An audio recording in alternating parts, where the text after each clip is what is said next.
Trigonométrie, exercice 17, page 224 du manuel Myriade. Rappel de l'énoncé. On doit calculer la longueur du côté AC et du côté AB en connaissant la mesure de l'angle ABC. En collège, j'utilise la trigonométrie uniquement dans les triangles rectangles. Tous mes exercices commencent par le nom du triangle et dire en quoi il est rectangle. Donc, dans l'exercice 17, je dis que je suis dans le triangle ABC, rectangle en A. Pour calculer le côté AC, je m'aperçois que AC par rapport à l'angle ABC, c'est le côté opposé à l'angle ABC. Et comme en plus j'ai la mesure de l'hypoténuse donnée sur ma figure, je vais utiliser la formule qui utilise le côté opposé et l'hypoténuse, c'est-à-dire le sinus. J'ai donc sinus de ABC égale AC sur BC. Je peux remplacer ABC et BC par leur valeur et je fais très attention à la façon dont j'écris mon calcul. 9 fois sinus 35 et pas sinus 35 fois 9.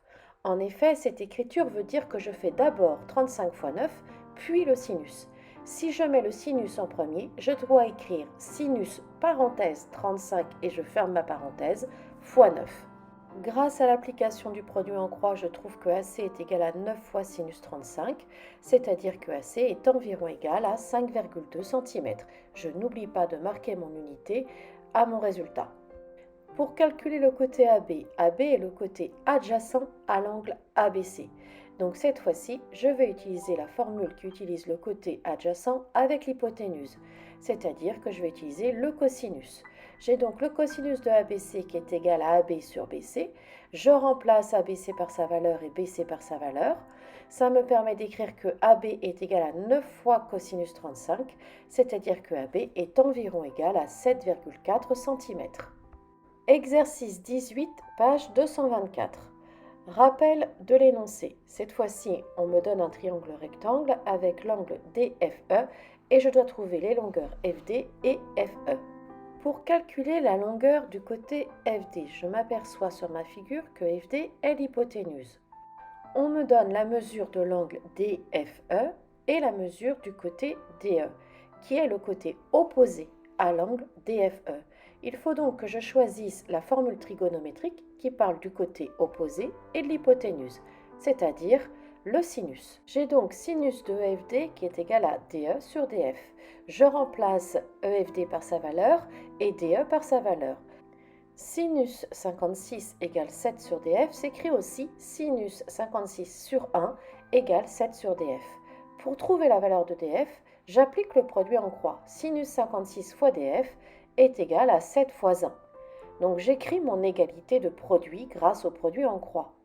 Maintenant, je veux avoir DF tout seul. Donc je vais diviser chaque membre de mon équation, puisque c'est une équation, par sinus 56.